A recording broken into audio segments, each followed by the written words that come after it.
Bonjour à tous, j'espère que vous allez bien en cette belle rentrée de septembre avec un temps magnifique. Je suis dans un cadre super beau pour faire cette belle vidéo ce matin et j'espère que vous avez tous passé un bel été. J'en profite aujourd'hui pour vous parler des fumigations comme je vous l'avais promis cet été.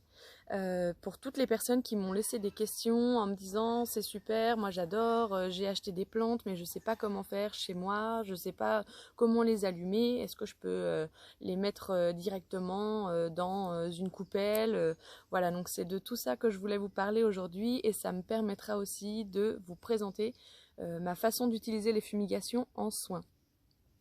Donc la fumigation, c'est quoi? C'est l'action de brûler une plante, de diffuser sa fumée et de passer soit nos parties du corps, un objet à l'intérieur. À partir de là, nous avons une fumigation dans la définition stricte. Ensuite, la fumigation dans son histoire, c'est une pratique qui existe depuis la préhistoire, qui est utilisée encore beaucoup aujourd'hui dans beaucoup de peuples nomades, mais aussi dans beaucoup de traditions et de cultures de pays différents. Voilà, et ça me tenait à cœur de m'approcher de cette utilisation, moi qui aime beaucoup les plantes, parce que je me suis dit, si ça dure depuis autant d'années, de millions d'années, qu'est-ce qui anime les gens à continuer à faire les fumigations? Moi, ce qui me plaît vraiment dans cette approche, c'est que la fumigation, la plante en elle-même a une vibration, et cette vibration va toucher pour moi les trois intelligences avec lesquelles je travaille, qui sont la tête, donc l'esprit, le cœur et le corps. Et principalement parce que ça passe par l'olfaction. Donc on a l'impression de sentir une bonne odeur, mais il n'y a pas uniquement que ça qui passe. Donc je trouvais ça intéressant de travailler avec les plantes, notamment parce que aussi j'aime beaucoup le feu. Et donc la fumigation, elle sert à quoi? Que ça soit dans les traditions anciennes ou encore maintenant. Elle sert à plusieurs choses. Donc elle peut nous servir à purifier un lieu. Notre maison, notre cabinet, notre lieu de travail, peu importe, et notamment avec la sauge, qui est une plante superbe dans sa propriété parce elle travaille vraiment sur les mémoires. Donc elle va enlever les mémoires des lieux et des personnes. Voilà, moi j'ai l'habitude souvent de passer un petit peu de sauge avant que les personnes rentrent dans le cabinet. Si pour vous donner une image, c'est comme déposer ses valises avant de rentrer dans un lieu où on va s'occuper de soi. Donc on décharge tout ce qui nous pèse, on le dépose déjà devant la porte. Et puis après, on a un peu plus d'espace déjà pour se concentrer sur nous. La sauge a cette faculté-là. C'est pas la seule des plantes qui est purificatrice. On va en trouver plusieurs dans différentes traditions comme l'oliban, comme le palo santo, et on en parlera tout à l'heure. Donc on va pouvoir nettoyer les lieux. Et de fait, on va pouvoir aussi se purifier nous-mêmes. C'est pas quelque chose de magique, ça suffit pas à faire tout le travail. Il faut bien sûr d'autres choses dans notre vie pour pouvoir se sentir aligné et purifié, mais en tout cas, ça peut être un complément. Comme quelqu'un prend sa douche, voilà, on prend le temps de se fumiguer après, justement, après avoir pratiqué, après avoir rencontré beaucoup de monde. En tout cas, quand on en ressent le besoin, ça peut aussi nous permettre à nous de se décharger. Dans un certain sens, ça va nous permettre aussi de récupérer de la vitalité parce que justement, on va déposer, libérer tout ce qui ne nous appartient pas avec les fumigations. Donc ça va être aussi, suivant les plantes qu'on utilise, un boost au niveau immunitaire et au niveau de la vitalité, même si ça a l'air improbable.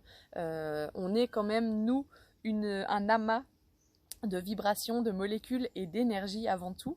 Et du coup, la fumée va rentrer en résonance du coup avec toutes les cellules et avec toutes les parties de notre corps. Donc on va le prendre aussi bien qu'un complément alimentaire qui va venir changer directement quelque chose à l'intérieur. Voilà.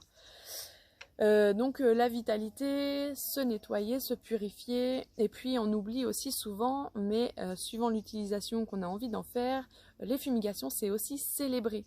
Voilà, on se célèbre et on célèbre aussi à la fois la nature parce que ça vient de là. C'est quand même les plantes qui viennent du sol qui vont nous permettre de faire la fumigation. Donc c'est aussi rendre hommage et célébrer.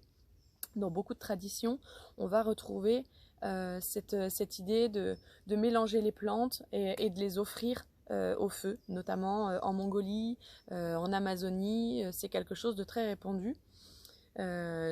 On va offrir le tabac, par exemple, en plante sacrée, mais on va offrir aussi ce qu'on a envie pour nourrir le feu et du coup pour rendre hommage aux ancêtres. Que ça soit dans le chamanisme ou non, finalement, c'est quelque chose qui dure dans le temps depuis des générations et des générations et des générations.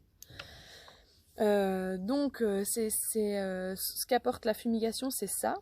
Ma façon de l'utiliser en soin, elle est d'abord ce que je vous disais dans un post il y a un petit moment, c'est que d'abord je vais créer le cercle pour la personne qui vient me voir. Et en créant le cercle, je crée le cercle avec la fumigation. Donc j'utilise un petit chaudron. La plante que je vais choisir est toujours différente pour les personnes qui viennent. Elle sera différente sans doute d'une séance à l'autre aussi. Et du coup, voilà, je viens déposer sur mon charbon que j'avais fait chauffer au préalable. Hop, un petit peu d'encens qui a une propriété bien sûr spécifique. Sachez qu'il y a beaucoup d'encens qui existent, qu'il y a de plus en plus de personnes aussi qui en fabriquent. Moi je m'y suis mise aussi parce que quand on aime les plantes, on finit par se dire ah bah je voudrais un petit peu de ça et un petit peu de ça, et donc c'était évident de créer les miens au fur et à mesure. Voilà, donc vous voyez que ça prend très très bien avec le charbon. Et l'idée de faire le cercle, c'est qu'on va en revenir à la base de la fumigation, c'est l'intention. C'est ce qui va tout changer. C'est qu'on peut aussi brûler un petit bâton de sauge en le posant dans sa coupelle juste pour que ça sente bon chez nous. Et pour autant, on peut aussi y mettre une intention de nettoyer, de charger un lieu, d'y mettre de la lumière, de s'apporter du soin. Si on a mal à un endroit, si on a des difficultés émotionnelles, et ben du coup on va mettre l'intention dans la plante au moment de la fumigation, et c'est ce qui va vraiment tout changer. L'intention est primordiale. Donc on pose une intention, je pose une intention avec la plante et je vais créer le cercle pendant au moins une bonne demi-heure avant que vous arriviez. Donc la fumigation, elle va sceller, si vous voulez, cet espace qui sera à nous et qui sera à vous pendant le temps de la séance. Et sur le travail psycho-émotionnel, du coup, je vais réutiliser parfois avec vous différents encens pendant la séance, quand vous avez les yeux fermés, justement pour aller connecter, non pas le mental, mais ce que le corps va avoir comme information avec la fumigation qui va vous arriver, c'est-à-dire que ça va passer par le nez et les autres capteurs vont se mettre en route autre que le cérébral. Et c'est là que c'est intéressant sur tout ce qui est mémoire corporelle. Voilà, les fumigations vont aller débugger certaines mémoires planquées, coincées, qui ont besoin un petit peu de libérer. Donc on a plusieurs formes d'encens, plusieurs formes de plantes pour les fumigations, et c'est à savoir que la plupart fonctionnent avec les charbons. Voilà, donc les charbons, c'est des petits palets comme on peut trouver pour les chichas. Il y a des sites qui en vendent et puis c'est assez facile à trouver. Ne soyez pas surpris, on m'a déjà dit oulala, je l'ai allumé, du coup ça crépitait de partout, j'ai eu peur que ça se soit pas bien passé, donc j'ai éteint. Vous en faites pas, ça crépite, c'est normal, ça va d'abord s'allumer tout autour et puis ça va finir au centre par un cœur bien rouge ardent, voire blanc et gris tellement c'est chaud, et ça sera le moment du coup de déposer vos plantes à l'intérieur. Donc un charbon comme ça s'allume en quelques minutes. Voilà, c'est assez rapide. Mais par contre, c'est à une combustion qui peut être un peu gênante une fois que la plante a brûlé. Voilà, l'odeur du charbon est pas géniale. Il existe aussi des plus petits formats qui sont du charbon de bambou. Et là, pour le coup, c'est très fin. Il n'y a pas d'odeur de charbon désagréable. Mais par contre, il est très très long à la combustion. Donc voilà, il faut bien penser à l'allumer bien avant. Il met vraiment du temps à se consumer avant qu'on puisse poser les plantes à l'intérieur. Donc ce petit charbon que vous déposez dans une coupelle ou autre, voilà. Moi je sais que le petit chaudron fonctionne bien parce que du coup avec la petite anse, je peux aller me promener avec pendant que ça fume. Et du coup, je vais vous présenter les différentes formes. La petite exception restera du coup la sauge, qui elle brûle très bien toute seule. Il suffit de mettre le feu un peu au bout de la feuille et je la dépose directement dans le charbon. Ça fait un joli feu, après ça s'étouffe et du coup il y a une belle fumée qui sort. Moi j'aime l'utiliser en feuille directement comme ça. Vous allez la trouver en bâton, vous allez la trouver en bâton aussi serré, les smudges. Donc tout fonctionne. Là la combustion est très rapide par rapport au bâton et du coup elle n'a pas besoin de charbon, elle est vraiment très autonome. Une fois que le feu est là, elle fait le boulot. Voilà, donc attention à tous les petits morceaux qui peuvent des fois tomber, que ça prenne pas feu. Et puis on va avoir du coup les différentes formes autres qui vont fonctionner qu'avec le charbon cette fois. Donc évidemment les plantes de chez nous type une branche de cèdre, vous pouvez essayer de prendre la feuille directement, ça va fonctionner mais c'est mieux de l'effriter parce que la feuille toute seule, vous allez voir la combustion met une seconde et puis après la fumée s'arrête. Voilà, donc c'est vraiment pas toutes les plantes qui peuvent avoir une capacité de combustion rapide comme la sauge. Donc on va avoir les encens résine. Là c'est de l'oliban. Donc ça forme des petits cailloux une fois que la résine sèche.